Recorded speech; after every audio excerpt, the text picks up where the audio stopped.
ready to move to the census? Here we go. I'm going to test these guys' More knowledge. citizenship questions. I'm going to test these guys' knowledge on the United States Census here. Did not This know is the source I'm going from is Carol D. Wright, Commissioner of Labor, Washington Government Printing Office, 1900. It's the history and growth of the United States Census. And one of the things I found interesting in my read was for the first 15 years, from 1775 to 1790, they calculated taxes according to the value of all land in the state, and it was requisite of only whites, because whites owned the property.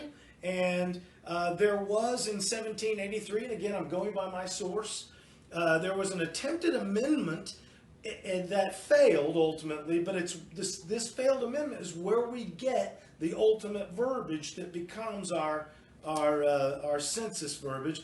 The attempted amendment in 1783 tried to move it away from the land value to demographics, except for Indians. And in 1783, they said, in lieu of apportionment to according to the value of land, to pay for the burden of war and other expenses incurred for the common defense, general welfare, to be borne by the several states in proportion to the whole number of white and other free citizens, inhabitants of every age, sex, and condition, including those bound to servitude for a term of years, and 3/5 of all other persons not comprehended in the foregoing description, except Indians not paying taxes in each state. So I found it interesting in my study right off the bat to know that for the first 15 years of our modern day tax, if you want to start with the country's inception of the colonies, whites paid the taxes. Okay, this was actually a different nation that you're describing. We're talking about the Articles of Confederation, exactly, not the Constitution. Right, and this was part of the problem that people said led to, we got to come up with a better structured federal entity because the taxation issue was a big part of it. It's, you know, what is everybody's fair share? You know, because we still haven't figured out what fair share is, and it's a sliding, moving target. Well, remember that the census was to decide the number of persons within the state for the enumeration of taxes. The amount of tax was divided up by the amount of land and the perceived value of the land, but then it's going to be divided up within the state by the number of persons.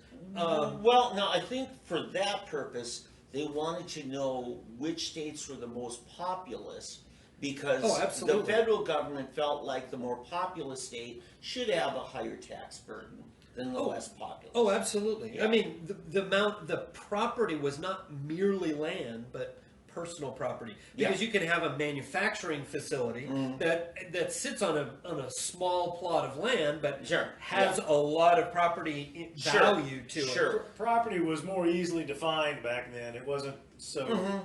A little bit. I mean, I think the intellectual property wasn't so wild with you know, media and such.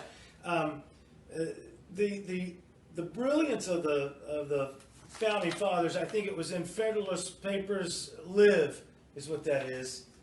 Is that 64, right? So, in the Federalist Papers, it's well explained, the beauty, because the driving force... That's actually 54. Live. I don't do numbers, I do letters. Lixiv. Lixiv would be live. Lixiv, that's what I thought. Oh, it's my glasses. Lixiv. Now, the Federalist Papers explains brilliantly and why it's tied to not only the apportionment for taxation, but representation, because this keeps the states from exaggerating or minimizing. The driving force at the time for coming up with the formula was because they had bills to pay. It wasn't just like they were sitting around like those millennial socialists think today, like, oh, I think we'll start a country, and you know what, we'll set the price at. That is not how it worked. Well, they had fought and liberated themselves. They had bills to pay. They had taken out credit to fight.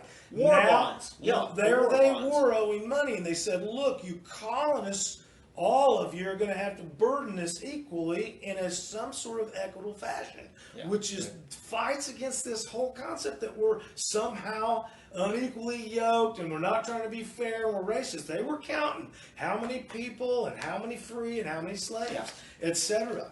Yeah. But they were trying to pay, what I'm trying to get at about, they were not just simply taxing, they were taxing to pay the war burden. So you were on the census because you were, no matter who you were, you owed money for the war. Yeah. Right. And so you had to be counted. The main two reasons we have it was basically to count how many so we can represent and then we can tax. And there's your balancing. Because each state wanted strong representation, but they didn't want that much taxation, and there's your balancing effect. Yeah. Brilliant. It's brilliant. Well, and that's where you get into, and it's an interesting read. People should know more about it. The 3/5 compromise, Right. and so forth. And again, while she said here that they were basically owned, or he, Two R's, that the land was basically owned by whites.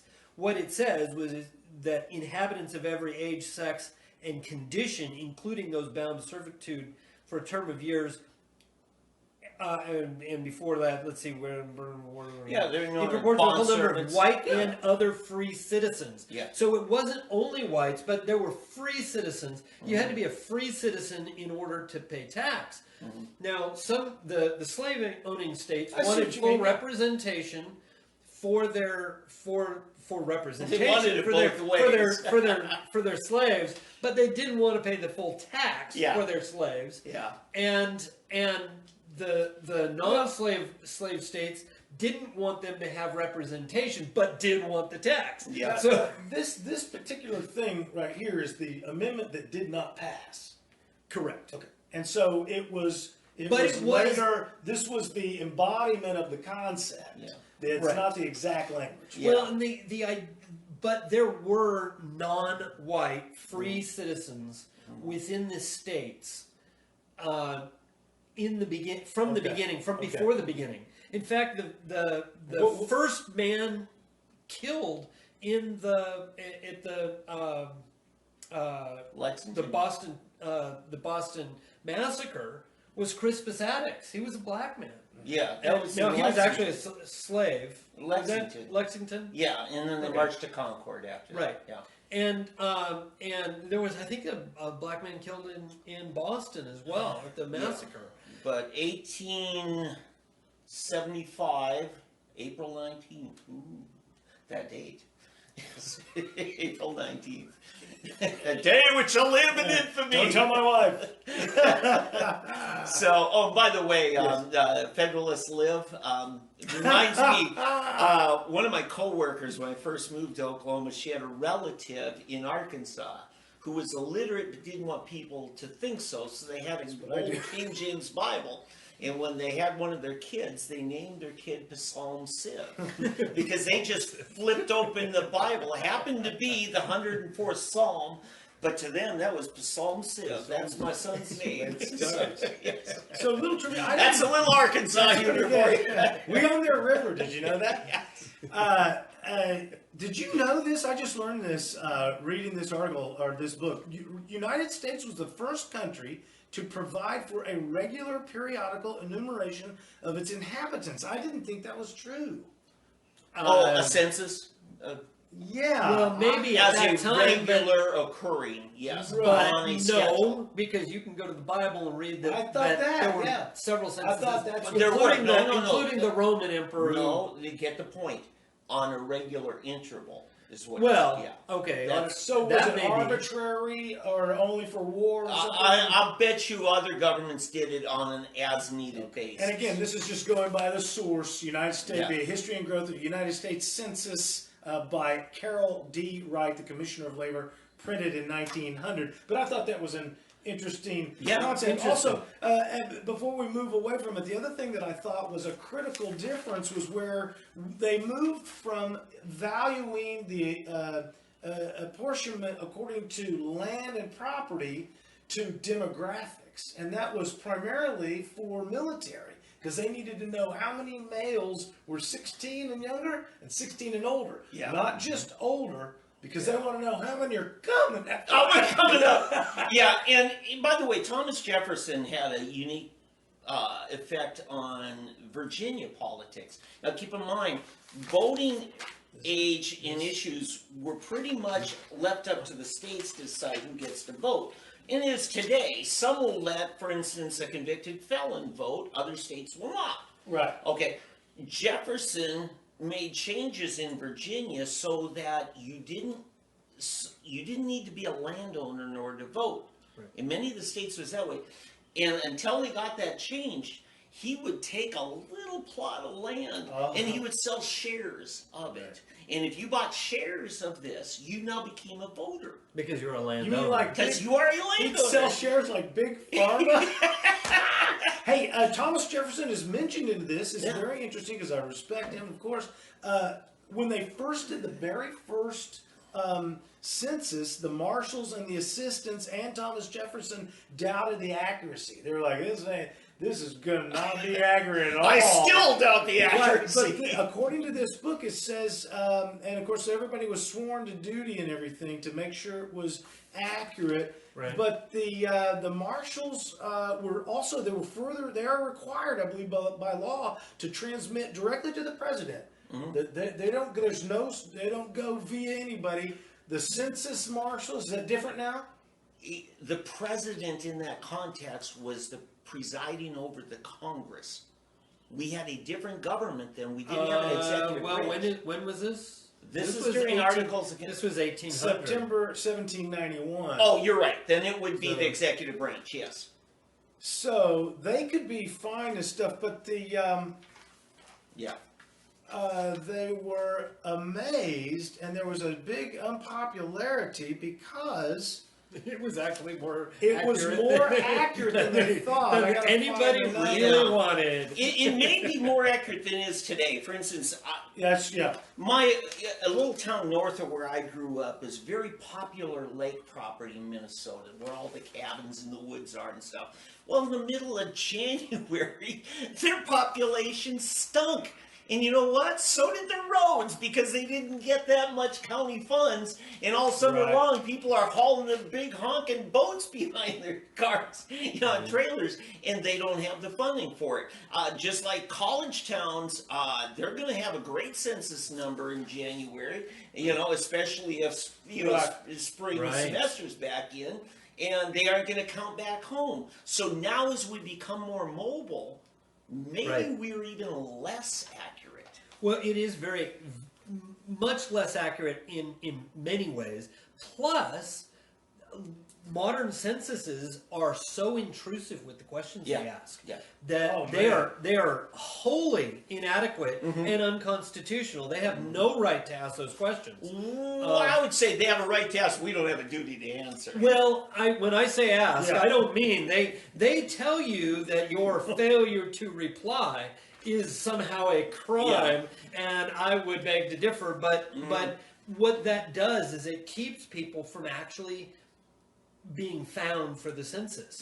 Which further skews the results. It is. And so I think that what we have to do is we have to get back to a really, really simple census that doesn't get into your personal lives and beliefs and everything else. Well, one of the, I'm sorry to interrupt, the subsequent enumerations that they got on the first census there, however, the substantial accuracy that they doubted of these results showed the disappointment of the public, largely due to the exaggerated estimates of the colonial population, which preceded the first systematic enumeration of the people. So the colonists thought they had a whole lot more people. That's probably helped them win the war. And that's the other thing. The census needs to be done by a federal entity and not left up to the states to self-report if you're going to get it done properly. Because, it has to be. States but cheat. I tell you, I don't know. Have any of you guys done Ancestry.com? They'll do a free 2-week trial. I've got like 7 different family trees. Every few years I want to do a new and I have to start over. I've got a bunch of them. But anyway, some of the things It's you okay. get They asked- have your genetics. You Yeah, send in I a know. little Yeah. sample. And Yeah. they don't have any problem And, rebuilding it. but you know, it's kind of funny. They'll take your family tree and then they'll use it to sell their service to somebody else. Like, Oh, we yeah. have access to all these family trees, right? Well, anyway, one of the cool things you get to see there is some of the old censuses from the early 20th century. And they were done just on a journal, paper journal. Yeah. Right. And Right. all the Yeah. questions, it was Yeah. just a set of columns, maybe 15 boxes. Right. And that was it. Yeah. Right. You know, and they filled it in for you, and you know, sometimes you can't even read what they, the horrible handwriting. But Tom Coburn said something really important. This was during the 2000 census and what was going to be on it, and Clinton's people were in charge of it. It was his last year in office, and they really had some intrusive questions then. And Coburn made a press Oh, conference. 2010 was even worse. Yeah, and he just said, look, all you have to answer is this, this, this, and that's it. Yeah. And Coburn was, I mean, he was inciting Yeah, it was starting to become ridiculous. an insurrection, How don't many you know? steps to the bathroom from your bedroom? Yeah. You know, Oh, yes. Yeah, you They know, wanted to know every member of the household by name. Yeah. They wanted to know. It was ridiculous. They wanted to know square footages They and wanted things like to that. know It was- your dog's name, your nickname, your safe word. Keep in mind, if you are into social architecture, these are things you want to know. Right. Yeah. And we can thank computers for that because they can store a lot more stuff Mhm. and input it a whole Yes. lot quicker. Yeah. So in fact, it may even be taken Now- on a tablet or something like that, so it's automatically input. Yep. Wasn't it was it the Magna Carta that pushed the taxation representation thing first? No. What was the first taxation representation push? Well, I mean, That was- in history itself. That Yes. was the slogan used during the Revolution against the tea tax. Remember, that led to the Okay, Boston so- Tea Party. Well, My- and the Stamp Act and so many other Yeah. things. All my those my taxes. point is to try to hit the nail in a more modern era, get out of the 1900s and talk about the fat question today is the question on the census about citizenship. Right. From the history of the very beginning of the Mm-hmm. census, we have to know whether you're a free citizen, Mm-hmm. whether you're a member of the colony, or we have to know. Or not a free citizen. Or Right. a migrant worker. We I mean, have that to can- know your Correct. Your status. your status. Well, and this is the interesting thing. When you see the Sedition Acts and the responses, it's been a while since I've read the Sedition Act, and I don't remember the language used there. But in the Kentucky and Virginia resolutions, they talked about alien friends and alien enemies. But they made mention that they were aliens in the country, and until 1808, the states could admit whom they chose. Yeah. Of course, nobody should be admitting alien enemies, but then after 1808, that was a federal issue, and so Yeah. so what?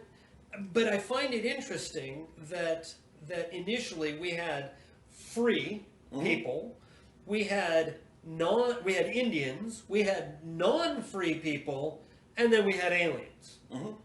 And you had to be able to separate Yeah. all of those things, and as we do today.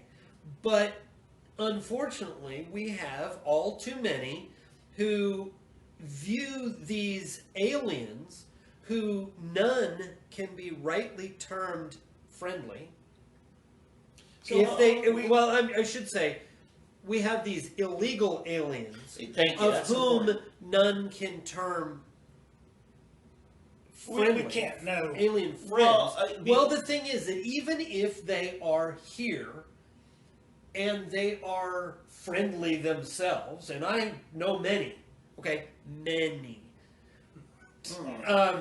and I can't tell you whether they're truly legal or illegal, but I Okay. know many, and I know many are illegal. Let's get They are examples. nice people. But the thing is, they are not here via our law. They are not here via anything lawful. Wait a minute, now you're talking about illegal aliens. Illegal aliens. Okay. I'm talking about illegal aliens. Okay. And so the point is, we cannot trust that they are doing lawful things. Who are they In living? fact, they Right. most likely have to be living, underground and so forth, and are doing much that is unlawful. Right. If they're not documented, they're not, properly served and given even temporary right to be here, and then they are subversive. And then we should not trust them, because in the little thing we trusted them, they were subversive. But let's go back and contrast this with what a legal alien would be. Anybody with a visa to Correct. be here. That would include students coming here Correct. from abroad to study here. Process migrant workers who just come up to harvest the crops. We've already planned for them, everything's structured. Okay. Anything like that. A tourist coming in. Correct. These are all aliens, but they are legal aliens. They're alien friends. Yes. And those who sneak in when we say you can't are not alien friends, because they have not been admitted as friends. Yeah, they are subversive. They're subversive. We don't know the extent of their subversion and what their intent is. And that becomes the question. That's Yeah. what a lot of people are concerned about. Well, if I could just take the motive out of it, if they don't recognize that law, they don't have to be malicious. They might not recognize other laws. They don't Right. recognize that law. Yes, and I'm real saying pro- that makes them more dangerous. They're just strolling around not seeing the law. Well, perhaps. Perhaps. The real problem is we don't know. Right. And this is the problem with the injustice of our laws. Because we have so many unjust laws, unconstitutional laws, that we the people are not even subject to. Because that which is repugnant to the Constitution is not law. Yeah. So the thing is that even we have to decide what is right and what is not. But what cannot be claimed is that an illegal alien in any way has a lawful right to be here. Okay? Right. They may have a human need, they may have all sorts of things, but if they don't come in by the means that are offered lawfully, they don't have the right to be here. The whole world ran on a system that was different than America invented, which was, we're going to represent the people we tax. Now, we have a whole system based on representation, taxation through representation. And when they come over here, if they are illegal and they are present at the time of the census, they add a strain by miscalculating our ability to budget the nation.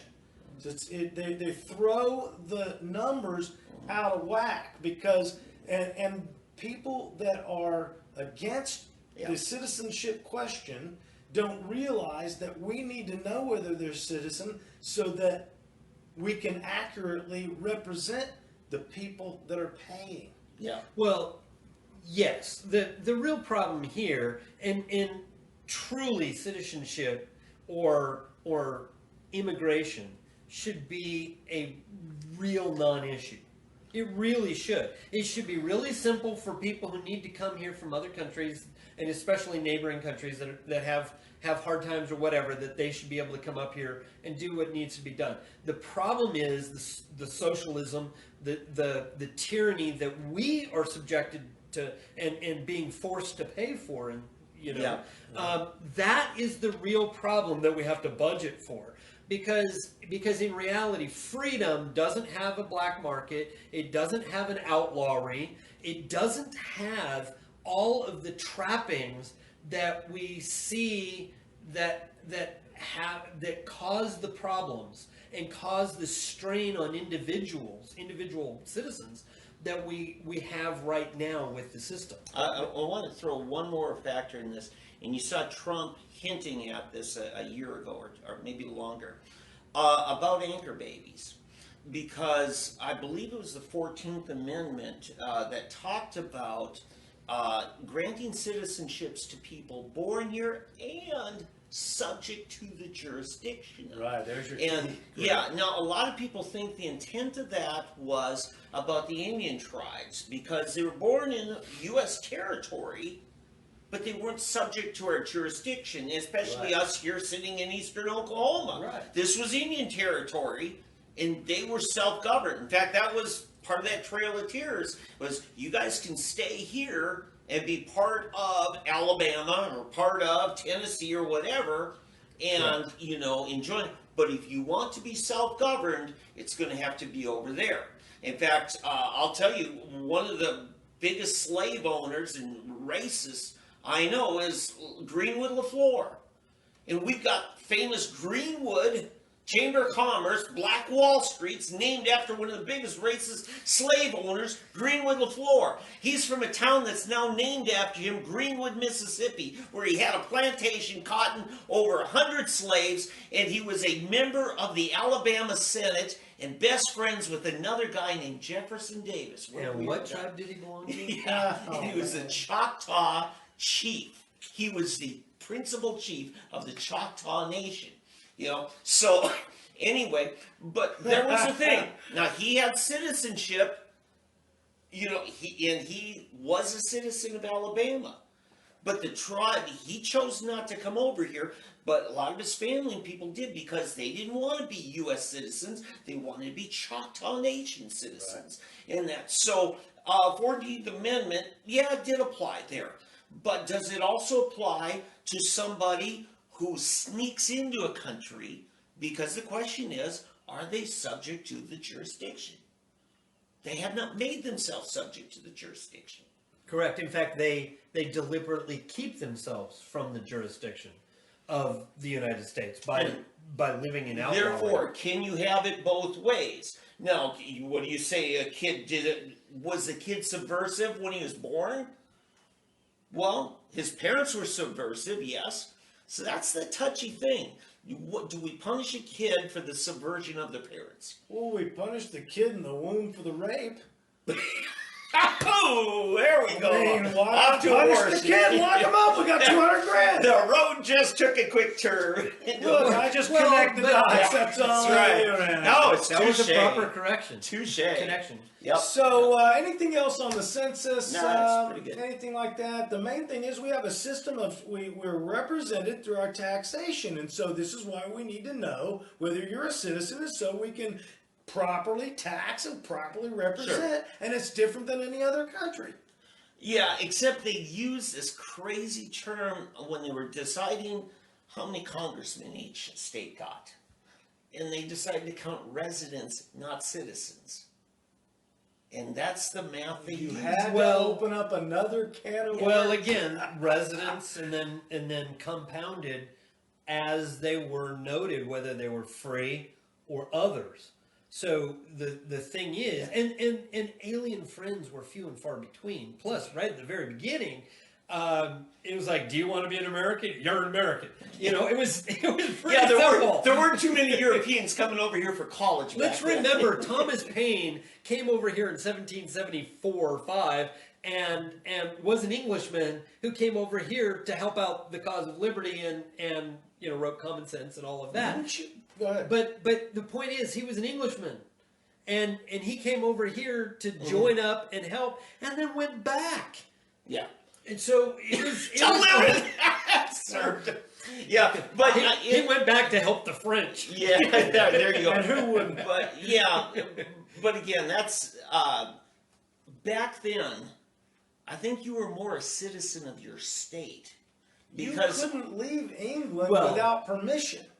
You had to get permission from the king or your parish or the.